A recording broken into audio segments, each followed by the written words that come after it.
in avanti giustamente. Scusa, ma come se uno ha una macchina, sei legato più lungo perché sei più corto.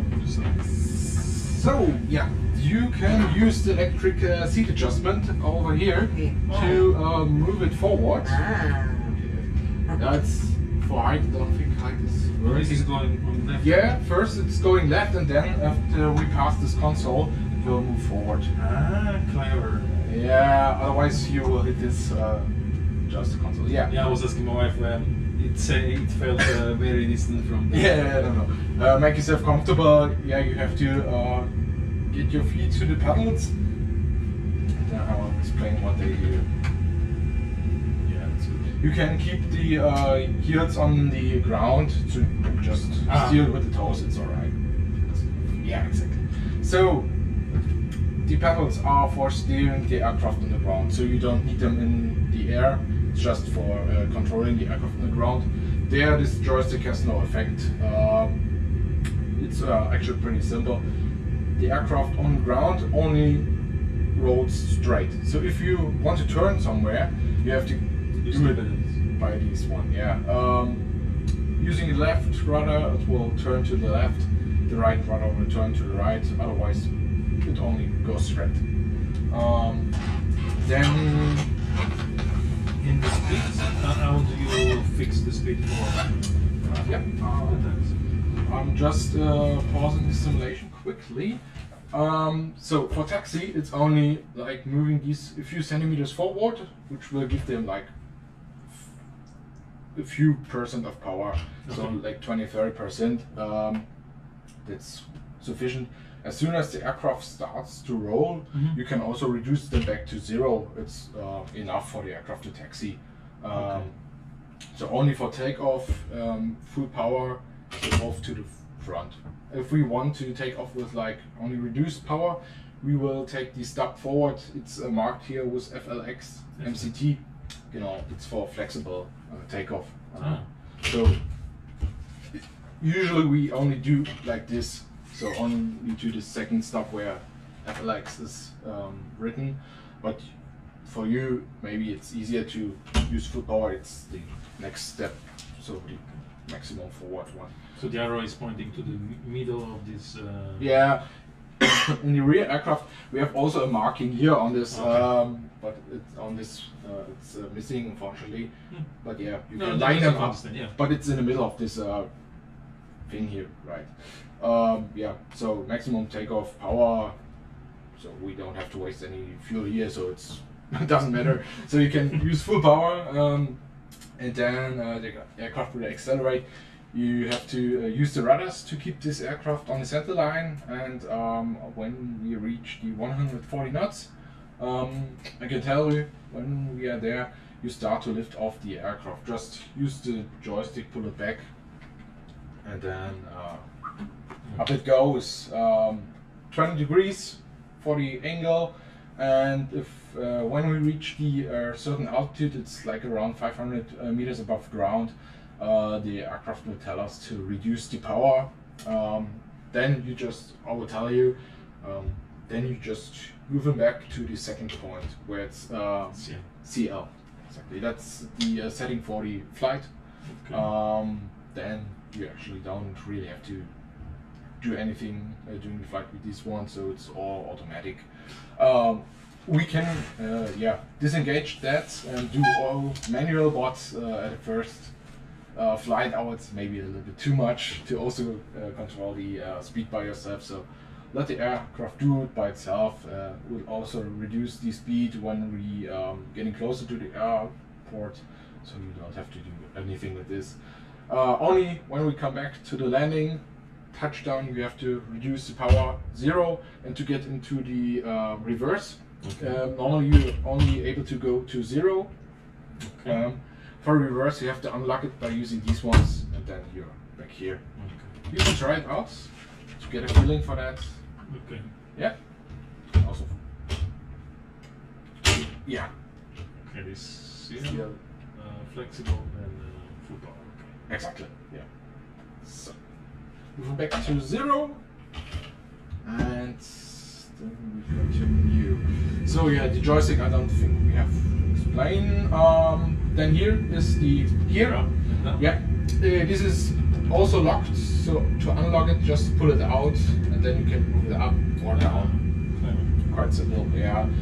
Just imagine you're cruising there with like 600 kilometers or 800, when you just trying to show your first officer or co-pilot something, and accidentally touch this one, this falls down, gear falls down, and on this speed it will damage it. So that's why it's locked. Yes, then we have here the parking brake, or the brakes in general. This is set on, so the aircraft is now, the rears are brake. If you want to yeah, make the brakes off, just lift this one up and turn it to the off position. To put them on or to brake, you can move them to on again. These two are for controlling the flaps on the wings. So these are the airspeeds for slowing down the aircraft, and these are the landing the flaps for reducing the speed we are able to fly. So during takeoff we have them set to 1. It yeah, enables us to yeah, take off at few knots lesser than normal, so reducing the runway we need for takeoff. During the flight it is on 0, so to for departure is 1? For departure is 1. During flight it's 0, and coming back to landing, and now it's not happy with 0, that's why it's telling us. Yeah, and for the landing we put them step by step to full. Exactly. To full, yeah. Sometimes they land with 3. Lap 3, it's also possible. You just have to tell the flight computer that it calculates the correct speed for that, because 3 is a little bit faster than 4, so maybe 5 knots or something faster, but for landing is for takeoff is 1, so that's why put it to 1. And that's actually most of the things you have to keep in mind during the flight. I think during the first flight I will deal with this the most of the time. Otherwise, if I see you have enough mind for it, you can do it. I really nice. I mean, I really appreciate the most we can do. I really appreciate. So I mean, in rear aircraft it's the same. It's like sharing the tasks. So that's why there are 2 people at the front. So I'll assist you the most I can. Everything is there. Okay, so if you like, you can choose any airport you want. Currently we are here in Berlin on the BAR International. What about Paris, Charles de Gaulle? Yes, no problem. I've just been there a few days ago. Ti pure il becco sopra il braccio. Eh? Cioè, appoggia il braccio, ti va dall'altra parte. So, then Quello che ti metta l'acqua nelle cose delle it just gets dark outside for a few seconds, and then we will be there. So now I have to tell the flight instrument and the computer where we are. So for this I have to put in the airport code, and yeah, maybe we can do a little round trip around Paris and land in Paris Orly, which is the other Paris airport. So you remember all the airport codes? Yeah. Partiamo da Parigi per atterrare? Ad Orly, aeroporto di Parigi. Ma stai atterrando a Parigi? Non stai atterrando a... Sì, ne faremo diversi di atterraggi e partenze. Quindi noi mi fa fare prima un giro di Parigi e poi facciamo vari di atterraggi e decolli. Non ti preoccupare. Ora vedrai tipo una patata qua sopra del percorso dell'aereo. Yeah, I've just put in the runways, and you see there we take off.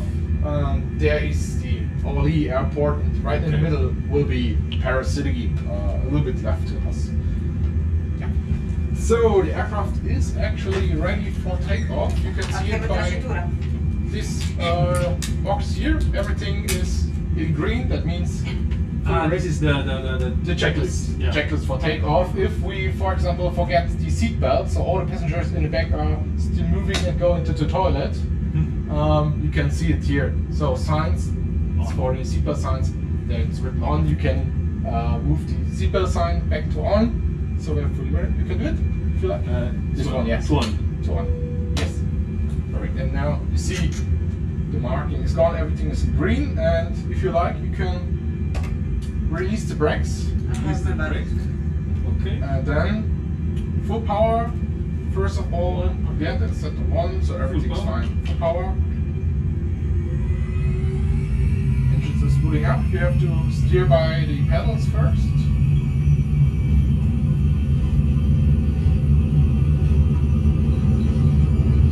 And in a few seconds, I will tell you when we reach 140 knots.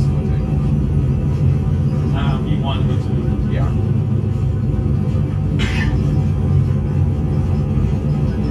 Good, because one is concentrated on the runway, the other one. Oh, that's fine. V1 and rotate. Now you lift up.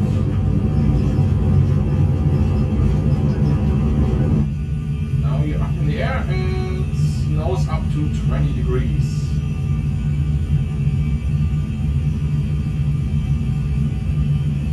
That's perfect. As soon as you reach 20 degrees, you can let go of the pedals and it looks good. So it's the square or the yellow, I mean green? We will go to the green ones in a few seconds. We just continue the climb. You can put gear up. Perfect. Yeah. And now you see the green lines, and you can try to get with the yellow, with your aircraft symbol in the middle of these two lines. Yes. Now down. You reach the horizontal line.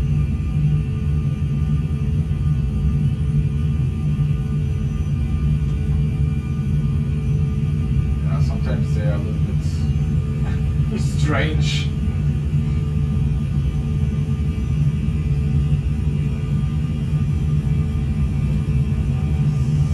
So, then you can reduce the power to DCL.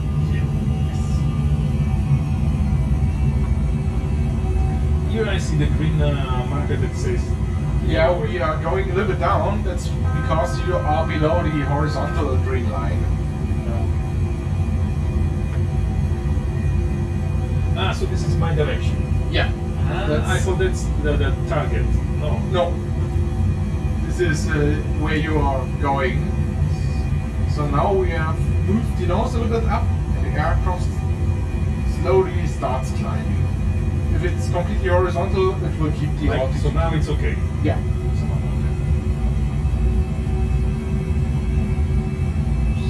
So then I'll put the flaps up for you, and we are on almost 4,000 feet. This is roughly 1,200 meters. You can see on the right, on the corner, that's the altitude in meters. So then we will start with turn to the left. So the vertical line moves to the left, and you also steer the aircraft to the left until it's in the middle again.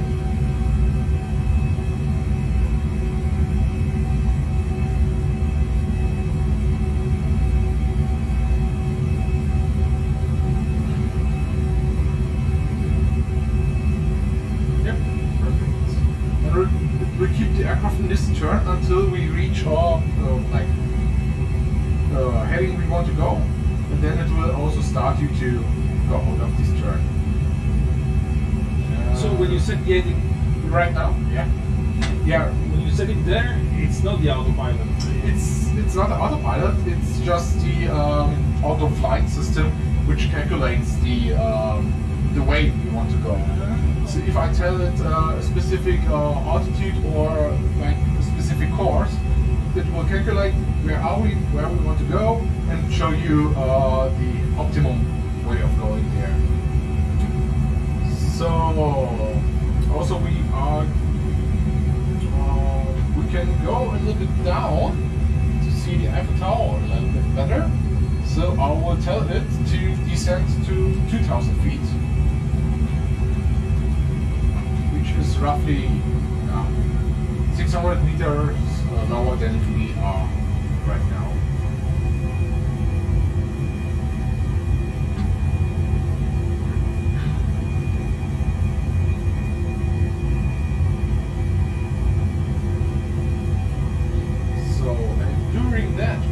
Also turn, so I will give you course to the left, and then you already have the beautiful view of the Eiffel Tower, Arc de Triomphe.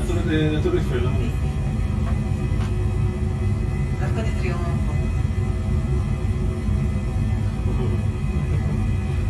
Andiamo a Disneyland.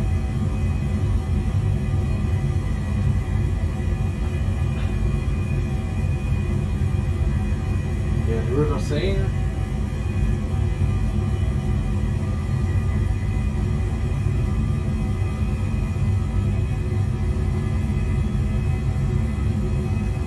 In front of the joystick there is a... This is a push to talk if you want to communicate with the ATC. 2,500. Yeah, so the aircraft tells us also the altitude we are in.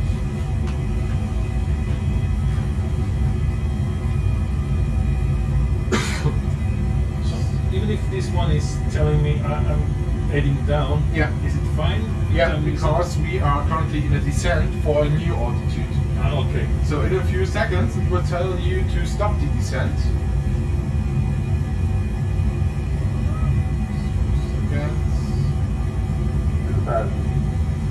And now the line goes a little bit up.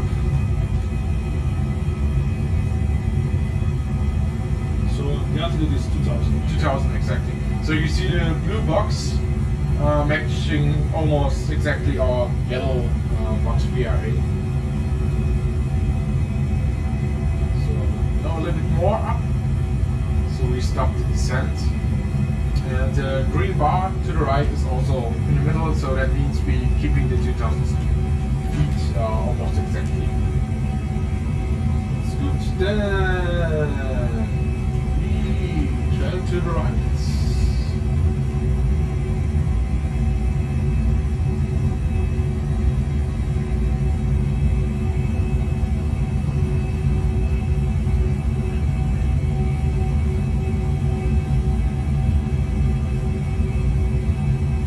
Thing is, you can just let go of adjusting it continues to fly, right? Yeah, it's really relaxing. In Boeing, it wouldn't be that simple.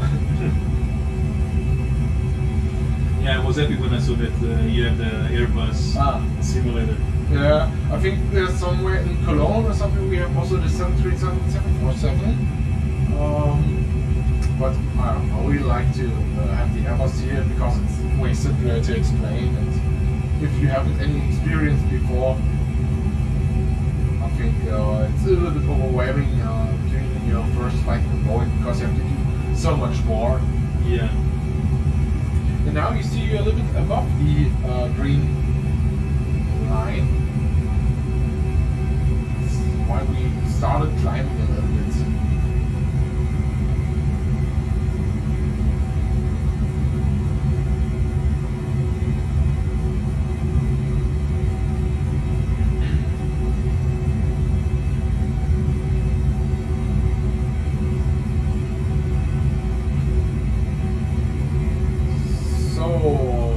Left out of our window there is the Orly airport. We are gonna land in a few minutes. We just do a quick hop over to Paris City again.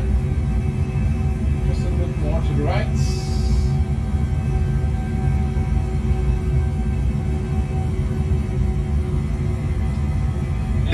Question: when you decide to land in Orly, how do you calculate the proper path to reach the airport? Usually it is all done by these computers here. Before normally this what we're doing here is not done during the flight. So this is just how we want to do it. Usually you're flying like specific waypoints and routes. So, and these are all entered into this one. So you always fly a specific route which will lead you to the airport. Okay. But sometimes there's also the control tower, which will tell you which course or route you have to go. Most of the time, if you going to land at a certain airport, the tower there will try to make the best out of the traffic, especially in Paris Charles de Gaulle. There are so many aircrafts wanting to land there, so that's why the tower has to coordinate all these aircrafts and will get you somewhere to wait, or also it can happen that you are a little bit early at the airport because there is some free space between a few aircrafts. So the flight plan leads you to the final destination, and then the ATC will tell you exactly when and how to the. Yeah. So most of the time you're putting in the flight plan from your destination to from your departure to your arrival. So that's everything planned, and sometimes the ATC will tell you to move away from your planned route, to give you a shortcut or something.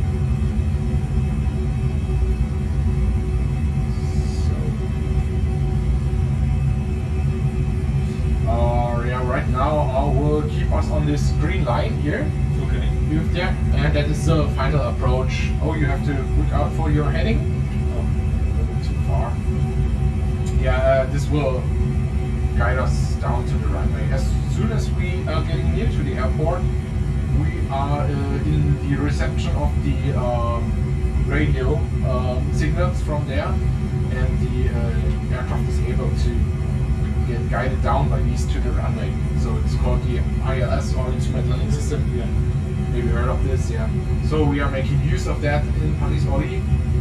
I just put in a specific runway. The aircraft tunes all the frequencies for the radios by itself, and as soon as it receives them, it is able to guide itself down to the runway.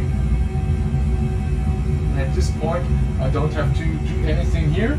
Okay. So the aircraft will see if you are to left or to the right of the runway course, and tell you where to go. Is it announced by a sign up? You will see ILS blinking in this. Okay. So as soon as ILS is blinking, well, I see ILS. Yeah, that's the tuned runway approach we have.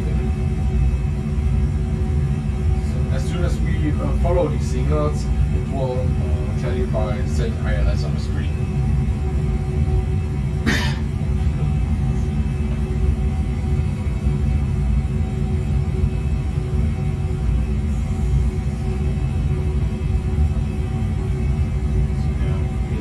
Paris behind. It's now a little bit outside of Paris. Is the centering simplified compared to the real plane? It's the same. It looks the same, and it's also done the same. So as soon as one of these is moving, you're controlling it manually. But most of the time, the autopilot is doing this exact thing. So I can, move the. I'll just show you the autopilot for a second. We have two autopilot systems, autopilot 1 and autopilot 2. This is vertical speed? That's will change the mode. So I've pressed it now, and you will see the symbol changed. Okay. So I'll just put it back to the used one. It will change the mode of the flight director we have. So in this case, you are autopilot flying, so I will put on autopilot 2, and now the aircraft is doing everything automatic. So if I say to turn to the left, it is doing by itself. Or if I do turn to the right, it's turning to the right. But I can also say, hey, let's go to a certain waypoint. I'd like to go to this waypoint here. That's for the runway approach. And activate it, and now the aircraft is flying by the flight plan. We have it here. And it's doing the exact same thing as you would do. So if you like, you can disengage your autopilot by pressing the red button 2 times. Now it's off. That's why you hear this alarming sound, just in case you accidentally press it. That's why you hear, oh no, autopilot is off. And you follow the same as the autopilot would do. And what about the speed? It's also done automatically. Okay. It keeps 220 knots right now, but as soon as we start or descend down to the runway, it will lower the speed to get to the approach speed.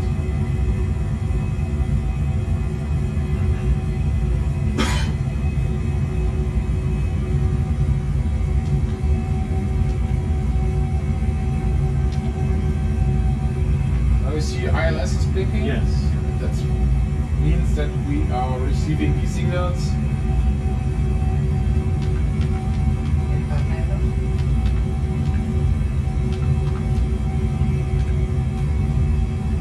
Il tornado molto basso. What's the distance from the runway?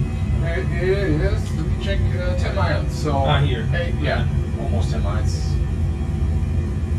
So roughly 15, 20 kilometers. And how many miles before the landing you Usually around 6 to 5. But it depends also on the speed. You have certain restrictions. That's why it's written here. 180? So maximum, yeah, 280 or 250 knots is for lowering the gear. And 280. I can 280 is the maximum to lower the gear. Yeah. Oh, I thought no more than 180. No, 180 is totally fine. So we are currently at 210, 208 knots. You can lower flaps to step 1 if you like. Yes. Great.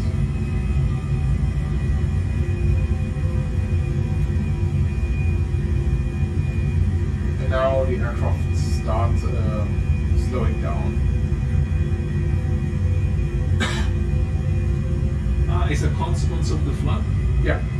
I thought it was vice versa. And also the engines reducing the power.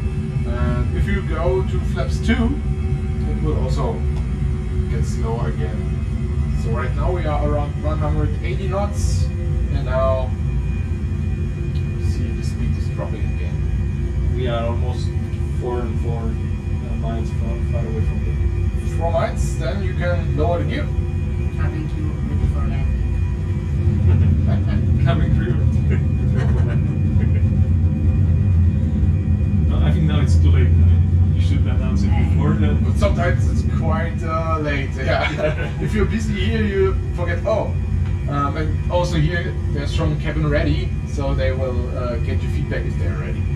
So I will keep on with flaps, and you just concentrate on a good landing. Yeah, 1,000 feet above ground, so roughly 300 meters high. So you seriously trust 100% on this marker? As soon as, or the better you keep them in the center, the better you will get to the runway. But it looks really good so far. 500. I did a mistake to the runway instead of. Yeah, sometimes it's a little bit confusing looking out and see the runway. 300. Glide slope.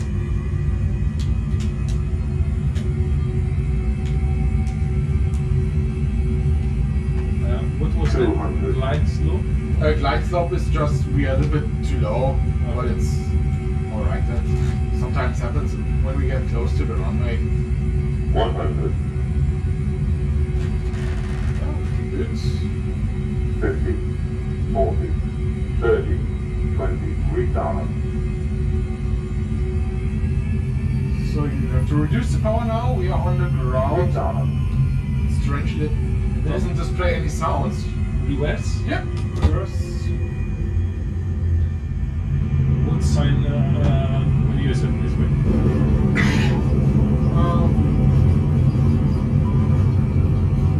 Master caution.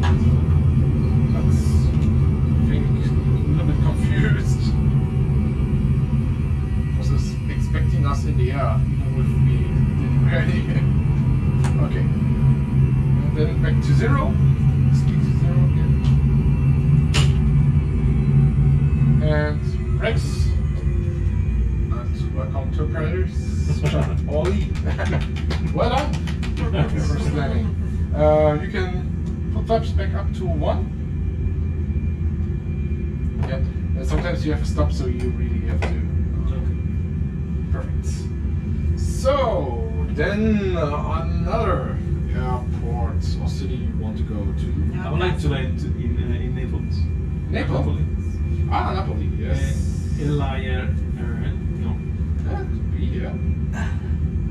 No, that's. I think, check that. But I think it's right. Non scegliamo in America. Yeah, Napoli. Yeah, we are from the island in front of Naples. It's called Capri. Ah, nice. Quite a busy place in the summer, I guess. Yeah. So then, just a few seconds. Oh no, took that one.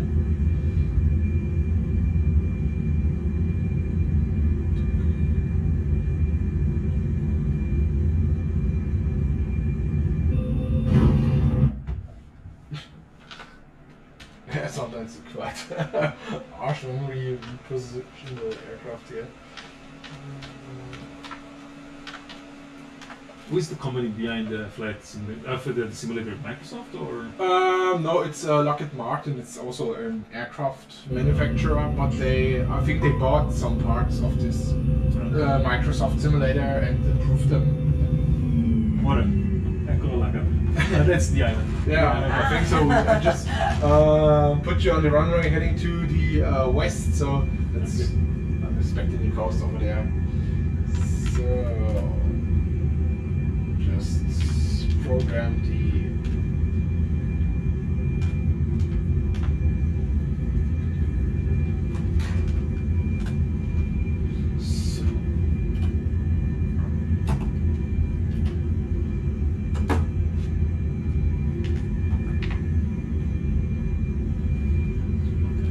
So, just a few things done and we are ready again for the takeoff. Cabin crew ready for takeoff. Yeah, you have to press this button here. Calls is for the forward cabin. And now they hear this in the cabin. And now you can talk to them and cabin crew press for takeoff. So, yeah, if you're ready, park brake off. Brakes, yes. Done. Full power? Full power. Yes, Captain.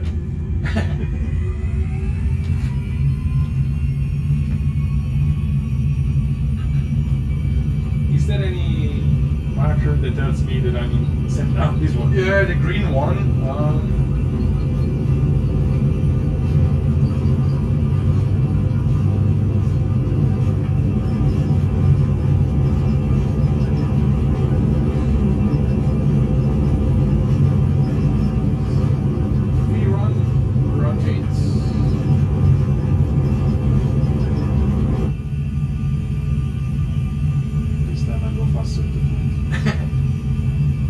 Yeah, after a while you get a feeling it's... Yeah, I didn't know how fast what was going up.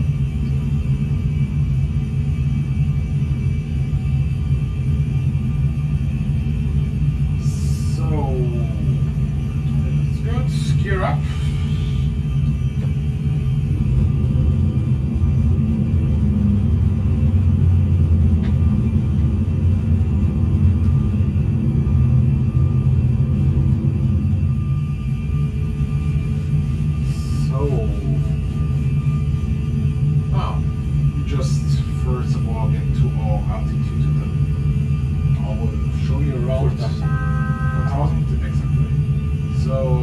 tells you that we are approaching 4,000, and now you can follow the lines.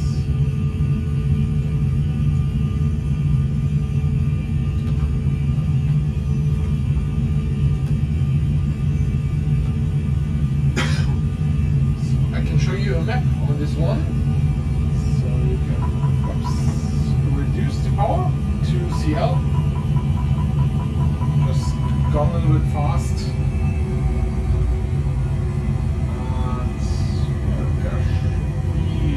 It's Ischia. Well, the big island is called Ischia. The small one in the middle is called Procida, and then that one is Capri, and the peninsula is Sorrento. Ah, alright, then off to Capri. Because you see the radar, so you know. Yeah, I have a map, and then you can roughly see where to go.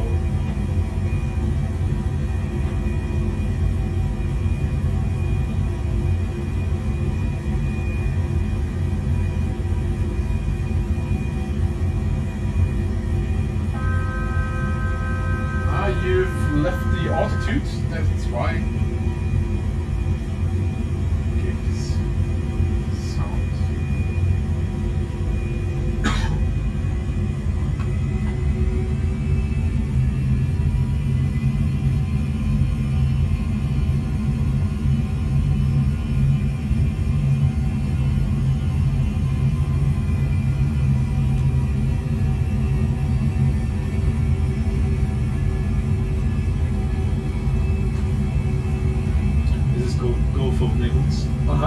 Okay. Yeah. I can see. Yeah. Why? And these are the two major islands, Capri and Ischia. Ischia is way bigger than Capri. Yeah, I see. Which is more popular for tourists? Germans love Ischia. Okay. But also Capri is quite popular. Yeah. What do you prefer, Capri? I'm born there. Okay. Obviously, I mean, most of the Italians are really keen on. Yeah, that's where I came from. That's where I'm born. It's most beautiful city, island, or whatever. My family is still there, so. Ah, nice. That's cool. Yeah, it's most of the time like the nonna is still most important woman in the family, right? True. Never really visited Naples, just know the airport a little bit, but love to visit this area. Just last year I've been a little bit to Italy, but never made it to Naples for like holidays. And it's an interesting city. I mean, you will be shocked in the beginning. Yeah. Because there are parts of Napoli really dirty areas. Yeah. And not safe ones, but there are other parts that with amazing views, nice history, nice food. Yeah, that's what I've heard. It's like everywhere. If you go in certain in certain places of Berlin, you don't feel safe. In other places, some are really touristy, really open to people, and some are like communities and So to go over the islands. I mean, sometimes you can spot a few villages. I think on smaller ones it's quite difficult. It's just based like on computer maps, not really satellite images. That's why sometimes a little bit. Yeah, they try to build the ground from an image, so that they guess the it's not one to one. Yeah, I know.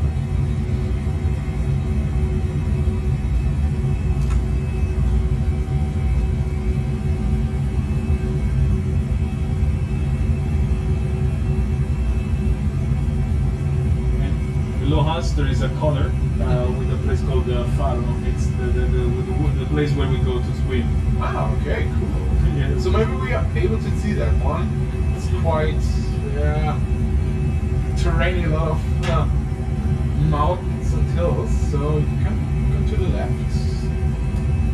Here we can spot that lower left. Yeah, just there? below here. Yeah. Ah, okay.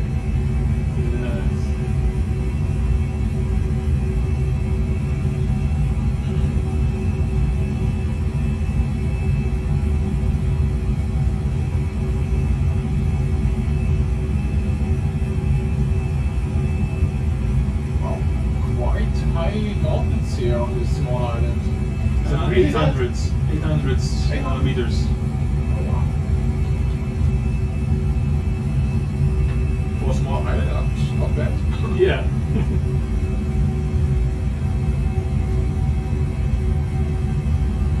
2,500. It's telling us this is generated by the radio altitude. So you have actually different altitudes in here. This one here, the 4,000 feet, is above sea level. So But it recognized the island, so... Island, so it told us, oh, the ground is way higher. That's why we are not flying 4,000, the total was 2,500. So then we come back into Naples.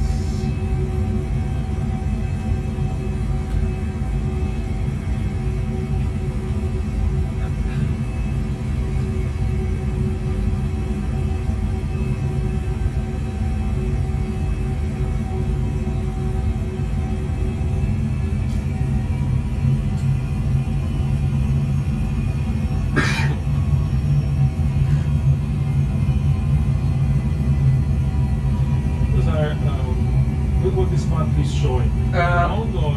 Yeah, so everything blue is water. Okay. Black is land. On all the green and yellow markings are like mountains. So if a mountain is below us, it is green. But as soon as it gets like this orange color, it is a mountain which is above our current. Yeah, because that part on the right side that is higher than 4,000. Yeah, that's around that. That's why you see this orange pieces here. But here, okay. Yeah, it's a little bit closer. So all the mountains there in the back are these ones here. So when we get way closer to the mountains, we can try to read it by going towards this area here. The aircraft will also start alarming us when we get too close to that. Let's see if it does. Oh, that's interesting because I saw a lot of this. What's called the show? Yeah, it's air crash investigation or something like this. Yeah. And somewhere in Asia, Japan, I don't know. There were a lot of collision in mountains. Yeah. And they were trying to guess. Didn't the alarm warn them before the collision? Usually around 1 minute or half a minute before the impact, it will warn you. So actually, it should in a few seconds tell us. Terrain ahead. Yeah, and then Terrain ahead. Should I lift up? to the left Terrain and a little ahead. bit up. Yes. Terrain ahead. Terrain ahead. Pull up. Pull up. Pull up. Terrain ahead. Pull up. Terrain ahead. Pull up. Terrain ahead. Pull up. Yeah, there's two kinds Terrain of ahead. alarms, Pull up. and now we are safe. It stops.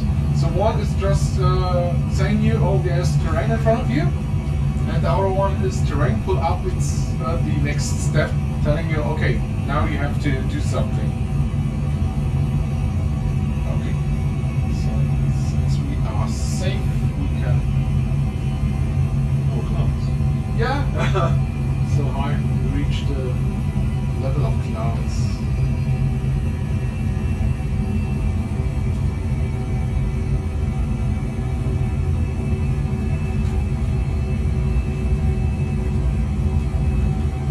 That one looks like the volcano, right? Yeah. Okay.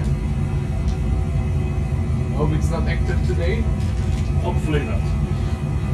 No, it's not gonna. It's not No, active. it's Because differently from the one in Sicily, yeah. this one when it's active, it It's just really blows up. Okay. once a year. Once a year? No. Once it's done, It's finished. Okay. it's finished. It's over. And on the left side here, there is Pompeii and Colano. Ah, cool. Yeah. There are two, I would say, historical places where you can visit the remainings of this city. Ah, yeah. There are people that were, how to say, they were doing things, and the magma, these stones just stopped them. Yeah. Now you can recognize the shape of the people doing things. Yeah, I've heard about it. I think it was all the ashes and the cloud coming from this volcano, which like throws everything in time. Yeah, first explodes, then I don't know what's the English name, but you see these clouds and things, stone and dust going up, and then goes down again, covering everything. Yeah. And the red zone is all this area. Yeah, in this. Officially, nobody should be able to build anything. But they did. Yeah.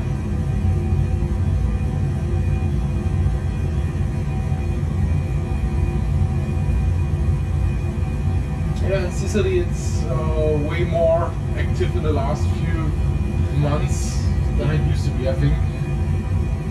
It's coming really active phase again.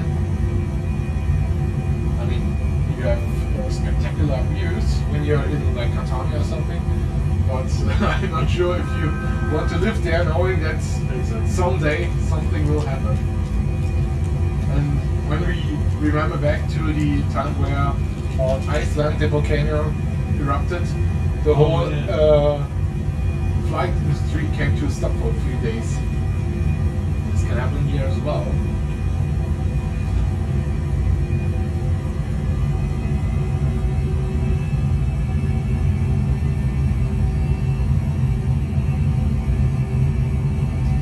You have the license also to fly for real. I'm a real pilot. Finished my pilot school, I think 4-5 years ago. And I used to fly these Airbus A320 for a while. Then COVID came and the whole industry came to a stop for a few years. Now I'm doing something different, still in aviation, but not active flying anymore. But I'm Terrain ahead. Yes, no worries. Terrain ahead. Terrain ahead. Pull up.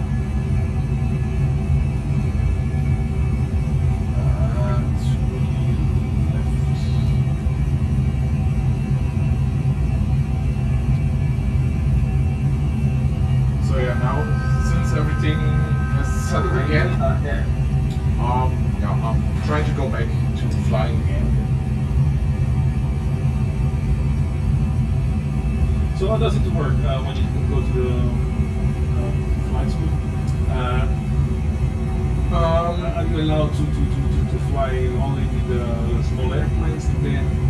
Yeah, it's like I mean, I don't know how it is done with the like driving lessons or driving school in Italy, but here in Germany, if you, for example, want to drive buses or lorries or something, you start with your like small driving license, and it's the same for airplanes as well. So during the flight lessons, you start flying on really small airplanes like Cessna and stuff, so to learn the basics. Then after a while, the aircrafts get a little bit more complicated, more instruments and more things you have to look out for. Until the end of the flight training, where you start flying multi-engine aircrafts, where you simulate engine failures and stuff like that. And then after the flight school is finished, I would say, you can apply for the course. And then you can apply for any airline. I have a European license, so I can work anywhere in the European Union for any airline, they will start training you on whether Airbus or Boeing, whichever they have in their fleet.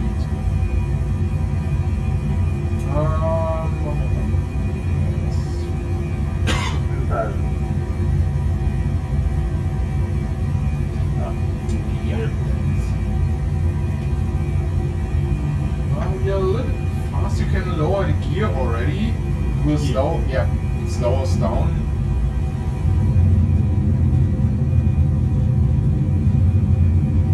Flaps? Yeah, a little bit fast at the moment, but yeah, you can. Flaps 1.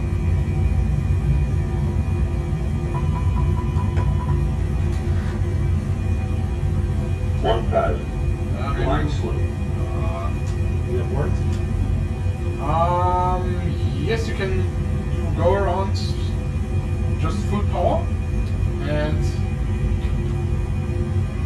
Then climb. yeah, it should also show you the climb, yes.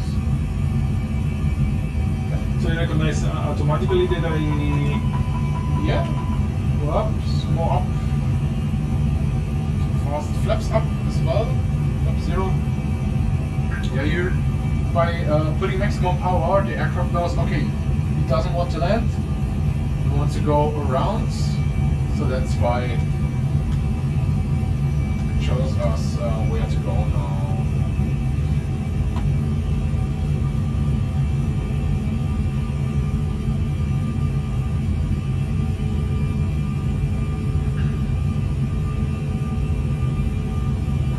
And you can reduce the power to CL.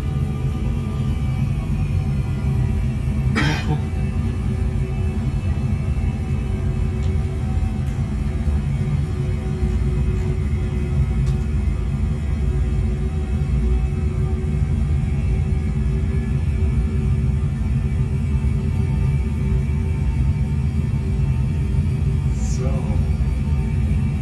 since Napoli is quite a busy area, we can expect some traffic here.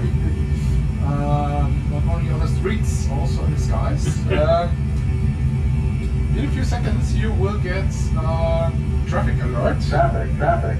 Yes, and you can see, I zoom in a little bit, this yellow thing is another aircraft.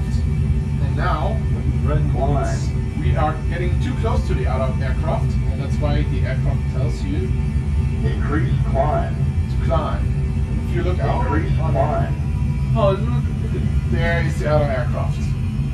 it's the ATS? No, TCAS. TCAS.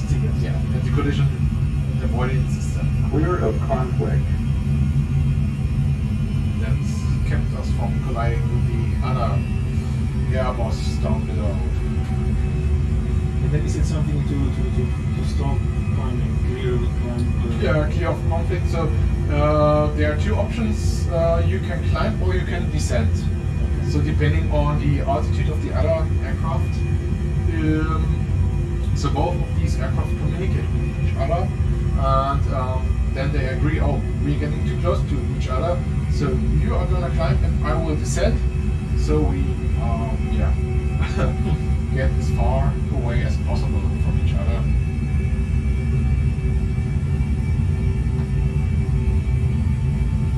So, and now we try to land from this side here. Maybe we had a little bit of tailwind on this landing. That's why we came in too fast. Now we are coming in from the other side. Hopefully we'll headwind.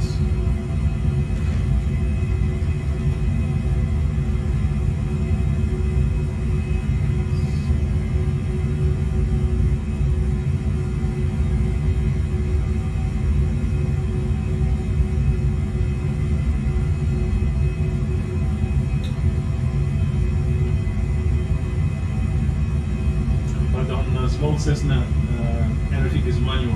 Yeah, so that's why this is way easier actually than flying a small Cessna. In Cessna, if you don't have a more than one, it's all by these little clocks instruments in there. Here you have everything digital and like flight computers and stuff. In the Cessna, you only have these little watch instruments, and with these you have to navigate. That's, I mean, for the beginning, it's good practice.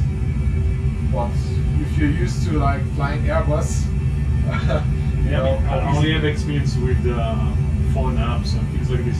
But I have the impression that with Cessna you have to work a lot. Yeah. And more, and it's less stable. Yeah. Especially like a small Cessna, if you have light wings, it's way lighter than this Airbus. This is weighing 60 tons at the moment. Cessna is like 700 kilos or 800 kilos. Maximum like maybe 1 ton. So it's quite a difference. And even if you have light winds, like turbulence, you feel it way more in a small Cessna. That's why you have to work like way more in small turbulences than in the Airbus. So this is an incentive to learn fast and move to the biggest airplane. Yeah. So if you can fly in Cessna, you're quite a good pilot. But even in Cessna is quite a good aircraft to learn flying in. That's why most of the flight schools have that, because in small aircrafts, the Cessna is really comfortable to ride in. Other ones, more sporty airplanes, I would say, which are more like, susceptible to small like turbulences than the Cessna. So even there, the Cessna is way easier to fly. I really loved it. So in the beginning of my flight school, I have a lot of hours flying Cessna 150. It's a small 2-seater. I quickly did my private pilot license, which enables me to take some family or friends with me.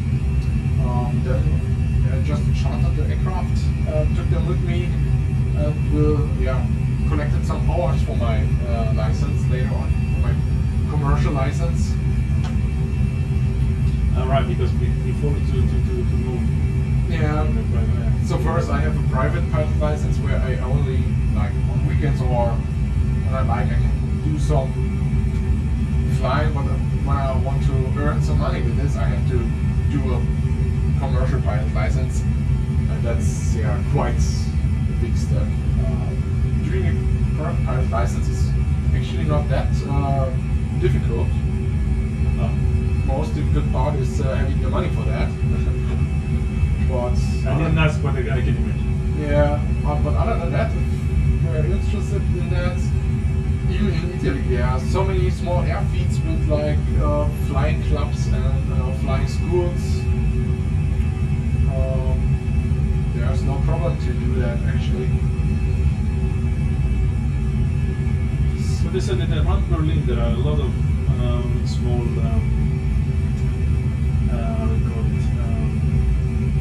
small airports for smaller airplanes. Yes, airfields. Airfield, Airfields. Yeah, actually when I was like 15 years old, I started flying glider aircrafts. Just a little bit outside of Berlin on like just a grass strip. That was cool. And then when I did my pilot license, I went on to another airfield near Berlin as well. We have a lot here for learning to fly in the surrounding of Berlin. So ILS is it's on. Flaps 1.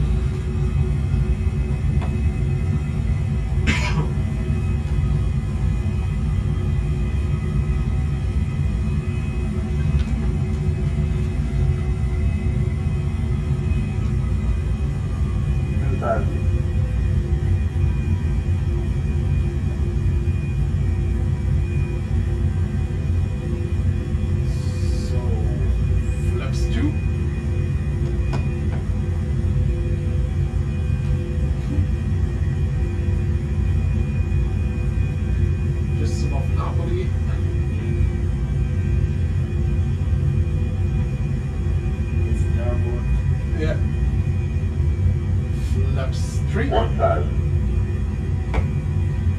It says 3L. 3L, so you can land on flaps 3 as well, and flaps full.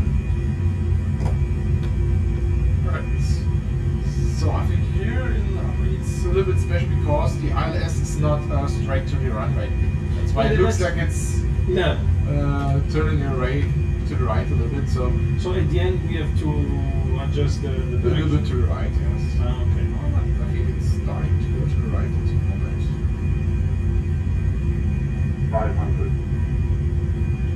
Oh, that's okay, good. So that's why we have to trust all this.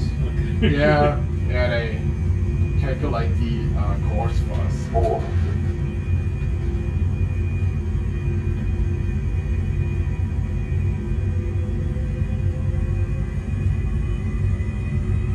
400. Glide slope.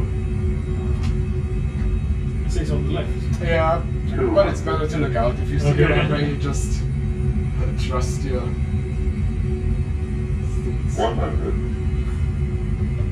A bit to the left. 50. 40. Too 30. low. Terrain. Retard. To 5. the right.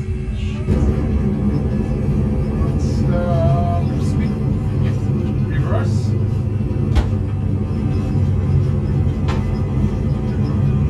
See if you make it in time until the end of the runway. Is there any other? Oh, we have, but it should work out.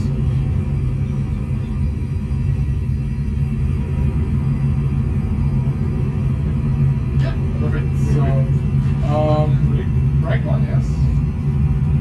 And speed back to 0. Yeah, and that's 1 hour of flying. Wow. Wow, right? But you've done really good. Good landing. Especially like this one seems it was a little bit more difficult than. It was expected, or? Oh, you did really good. I mean, I think it's here due to the terrain. There are some hills behind us, Okay. and usually it is like the ILS system is a straight line. A straight line into the runway, so you usually go just straight. But in this case, since there are some like hills or something behind us, we just gone around. You know, maybe the reason is that most of the time the landing is done from the other side. Yeah, I think so. This is most of the time because also from the sea. Yeah. The wind is coming from the sea to the mountains or to the land. Most of the cases, that's why they're coming in from this side. But you also have the opportunity to go with the ILS system from the other side. That's why I did it this time here. But it can be. It's also the same in Innsbruck. In Austria, it's also offset a few degrees, so you're not going straight to the runway, you're just coming in from a little angle. But they are mounted at least on one side. Yeah, that's why, because of the mountains. In Innsbruck, the same. The airport is right in the middle of a valley, and left of and right of this airport you have like mountains, and you fly through this valley. That's why the ILS is a little bit offset from the runway, a little bit like a few degrees, and usually when you come in for this landing you have a minimum, so a so-called point where you decide to go around or to land. If we had like bad weather, like this one, you wouldn't be able to see the airport at the minimum point, so it's a certain altitude above the airport where we have to see the runway. It's called decision height? Or decision height or minimum point. Okay. It's almost the same. There are different kinds of approaches. In an ILS approach we have a minimum, and on like non-precision approaches we have decision heights. But it's basically the same thing. Yeah. It's a point where we have to decide: do we have the runway in front of us, and are we able to land there? And after this point, all is done like flying manually. Okay. So until the minimum, the autopilot will or can fly aircraft, but when we reach the minimum point, we have to see the runway in front of us. Otherwise, and otherwise go around. So if it looks like this, it's like only 50 meters of view, so it would be really difficult to land here. So only if the aircraft and the airport is certified for auto landing, you can do an autopilot landing there. Also, okay.